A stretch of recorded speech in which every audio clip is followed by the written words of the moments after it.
Halo semuanya, pernah nggak sih kalian ngerasa bener-bener capek, kehabisan tenaga yang luar biasa? Tapi ini bukan capek fisik habis lari maraton ya, melainkan capek mental. Kelelahan yang menguras isi kepala karena harus berdebat sama orang-orang yang kayaknya kebal banget sama yang namanya logika. Kalian udah nyusun argumen yang super solid, merangkai fakta sedemikian rupa, tapi rasanya persis kayak lagi ngomong sama tembok beton, nggak tembus. Kalau kalian pernah ngerasa sefrustrasi dan selelah itu, tenang aja, kalian ada di tempat yang pas. Oke, mari kita bahas lebih dalam mengenai anatomi kebodohan dan kenapa sih milih buat mundur dan diam itu justru ngebawa harga yang sangat-sangat mahal buat kita semua. Penjelasan panjang sering kalah oleh emosi, fanatisme, atau keyakinan yang sudah terlanjur dipertahankan tanpa mau diuji lagi. Wah, kutipan ini valid banget dan jujur aja agak nyakitin ya. Kerasa banget kan nyeseknya waktu argumen yang udah capek-capek kita bangun pakai akal sehat, alasan rasional dan fakta-fakta yang udah jelas banget, tiba-tiba hancur berantakan gitu aja diseruduk sama emosi yang keras kepala.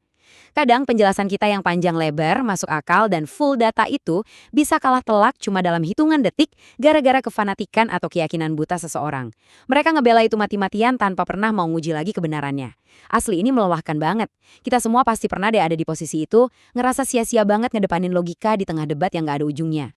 Nah, sekarang kita masuk ke bagian pertama, anatomi sebuah kebodohan. Di sini kita bakal lihat kalau ini tuh sebenarnya bukan sekedar kurangnya pengetahuan, tapi sebuah entitas yang sangat oportunis. Nah, yang benar-benar menarik di sini adalah kebodohan itu nggak pernah jalan sendirian. Ibaratnya dia tuh kayak bos yang selalu bawa gengnya kemana-mana.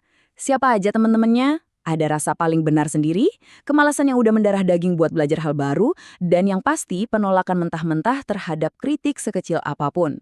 Makanya nggak heran kalau berhadapan sama mereka ini kerasa nguras energi banget. Kita tuh nggak cuma ngadepin ketidaktahuan aja, tapi kita lagi bener-bener adu jotos sama ego yang bengkak, nablak dinding kemalasan intelektual yang tebel banget, dan berusaha nembus perisai anti kritik. Jadi wajar aja ya kalau ngadepin orang yang dari awal udah nolak buat mikir jernih itu luar biasa bikin stres kita sehari-hari. Terus, rasa capek yang luar biasa itulah yang bawa kita ke bagian kedua, bahaya memilih diam. Ini tuh momen krusial di mana saking lelahnya, manusiawi banget kalau kita akhirnya angkat tangan, milih menyerah dan berhenti berargumen. Tapi tunggu dulu, coba kita jeda bentar dan tanyain satu hal yang krusial ini. Jadi apa yang sebenarnya terjadi pas kita milih buat diam? Nah, disinilah narasi kita bergeser tajam. Kelelahan mental yang kita rasain mungkin awalnya cuma kerasa kayak masalah pribadi doang ya kan? Kayak, udahlah gue mundur aja demi ketenangan batin. Tapi keputusan kita buat diam dan mundur dari perdebatan itu, perlahan-lahan malah nyiptain masalah kolektif yang jauh lebih gede.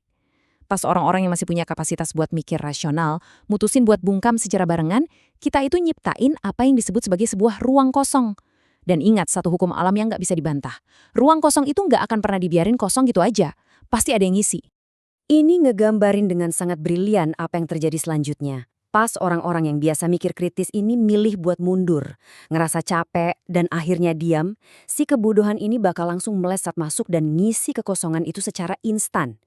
Ini dia jebakan paling bahaya dari rasa apatis kita. Kecapean yang kita rasain tanpa kita sadari nyiptain semacam vakum kekuasaan di ruang publik. Panggungnya jadi kosong melompong tanpa ada perlawanan rasional sedikit pun. Terus tebak siapa yang langsung meloncat ngambil alih panggung itu? Yap, kebodohan itu sendiri. Dia jadi punya ruang ekspresi eksklusif, makin bebas gerak, nyebar kemana-mana, dan mendominasi obrolan karena udah nggak ada lagi suara akal sehat yang berani nahan dia. Dan asal kalian tahu, ini bukan cuma teori di atas kertas. Mari kita masuk ke bagian ketiga, ketika akal sehat disingkirkan. Kita akan bedah apa aja sih konsekuensi nyatanya kalau hal ini sampai dibiarin. Saat kebodohan dibiarin ngambil alih komando, dia nggak bakal duduk manis diam aja. Dia bakal secara aktif ngelahirin keputusan-keputusan super buruk di tingkat kebijakan yang pastinya bakal ngefek ke kita semua. Dia ngebuka pintu lebar-lebar buat manipulasi massal. Coba deh bayangin, hoax dan misinformasi yang gampang banget nyebar secepat kilat di grup WhatsApp keluarga atau lingkungan kalian, murni cuma karena udah nggak ada lagi orang yang mau repot-repot atau berani jadi filter kritis buat negur. Terus, hal ini juga mupuk fanatisme buta yang bikin kita terpecah belah, dan pada puncaknya, nyiptain ketidakadilan sistemik yang benar-benar bisa ngancurin hidup banyak orang.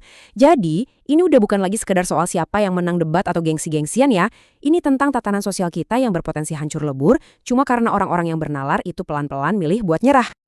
Dan dampak terburuknya dari semua ini, masyarakat perlahan-lahan bakal kehilangan arah tanpa menyadarinya. Ini nih sifat yang paling ngeri dari runtuhnya tatanan berpikir logis. Keruntuhan ini nggak kejadian lewat ledakan yang heboh atau bising. Enggak, dia itu kejadiannya pelan, sunyi, diam-diam merayap. Kita mulai kehilangan kompas moral dan intelektual kita sebagai sebuah kelompok masyarakat.